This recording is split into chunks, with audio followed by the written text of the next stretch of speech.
frères, j'espère que vous allez bien. Moi ça va de mon côté, Dieu merci. Aujourd'hui je viens avec un nouveau tuto. Je vais vous montrer comment réaliser votre patron de manches de base. Pour commencer, vous aurez besoin de vos mesures, la distance entre votre épaule à votre coude, de votre épaule à votre poignet, du tour de votre biceps, du tour de votre coude, du tour de votre poignet. Ensuite, vous aurez besoin du tour de votre poitrine pour réaliser ce tutoriel. Après avoir pris tous vos mesures, vous aurez besoin de vos matériels de traçage, votre ciseau et votre mètre-ruban, votre craie pour tracer. Je vais faire un patron miniature. Je vais venir prendre mon papier que je vais plier en deux. La partie non pliée va me faire face et la partie pliée va être au-dessus. Nous allons choisir la partie la plus longue de nos mesures qui est la distance entre notre épaule jusqu'à notre poignet. Dans mon cas, ça fait 65 cm. Je cherche mes 65 cm. Mes 65 cm tombent là. Je ne veux pas tracer une ligne. Ce pli est déjà considéré comme notre ligne. Nous allons plus tracer une ligne verticale vers le haut. J'ai juste pointé pour avoir des repères de nos mesures. Sur la largeur de mon tissu ou de mon papier, je viens prendre mon tour de poitrine que je divise par 4. Mon tour de poitrine, ça fait 106. Divisé par 4, ça me fait 26,5. J'arrondis à 27. Donc, à partir du pli, je veux mesurer mes 27 cm. Mes 27 cm tombent là. Ensuite, je viens sur la largeur de mon tissu ou mon papier.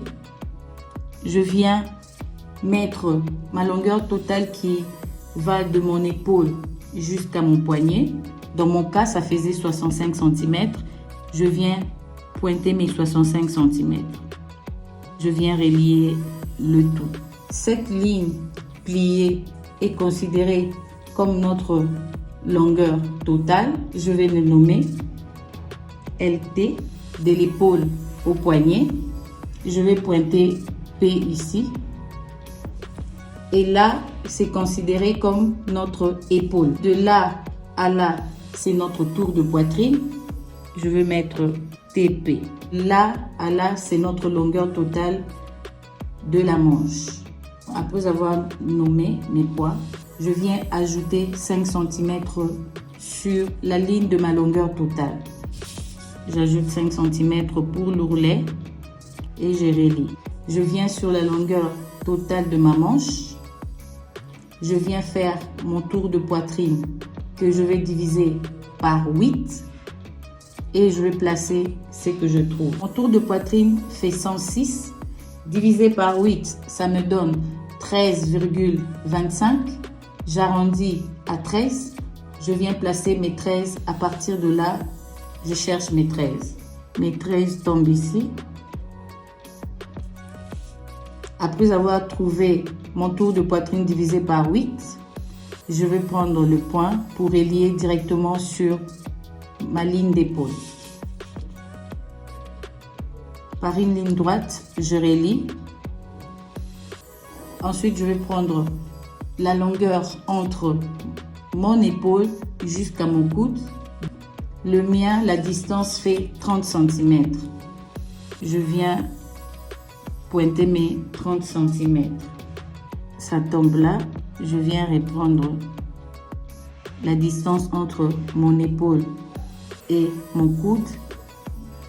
30 cm. Je le pointe là.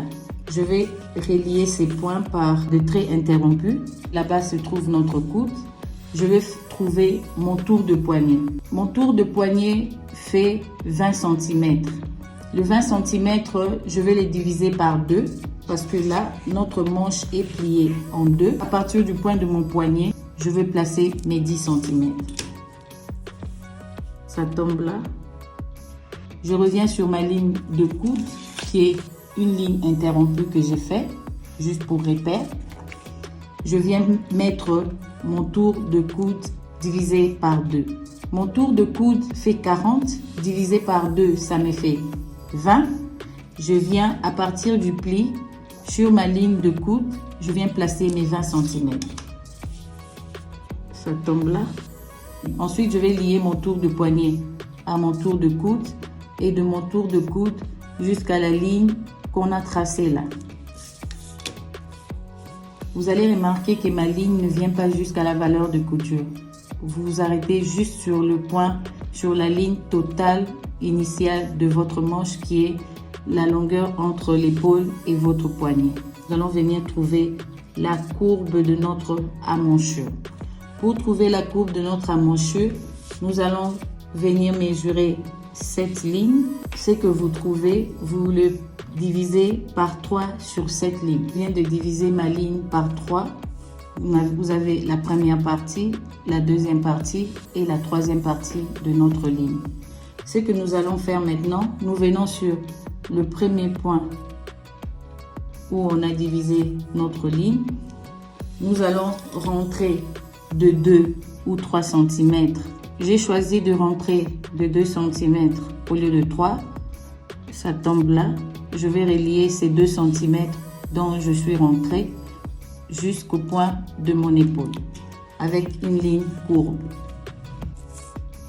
Après avoir relié, vous allez ensuite relier le point de 2 cm jusqu'au deuxième point que vous avez séparé votre ligne. Vous allez mettre 2 cm de valeur de couture. Je viens mettre mes 2 cm là.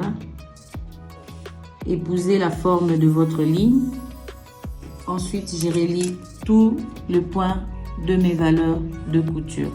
Valeur de couture, valeur de couture. Et là, c'est valeur de couture aussi pour l'ourlet. Je reviens sur mon point de poignet, notre ligne de poignet. Je vais venir faire un pli. Je les plie. Je me retrouve sur la longueur totale de ma manche. Nous allons couper le tout sur la ligne de valeur de couture. Là, nous avons fini de couper notre manche. Je vais vous montrer. On va réouvrir notre poignet qu'on avait plié. Ensuite, nous venons sur notre ligne des valeurs de couture de l'ourlet. Ensuite, nous allons couper. C'est notre manche, on va l'ouvrir, je vais vous montrer. Nous avons fini de réaliser notre manche de base. C'est une manche longue. Pour ceux qui veulent une manche courte, vous allez venir tracer, limiter votre manche là. De l'épaule à votre coude, ça sera la longueur totale. On a fini le traçage de notre manche. N'oubliez pas de vous abonner, de commenter, de liker. Surtout, cliquez sur la cloche de notification et on se dit à bientôt. Bye!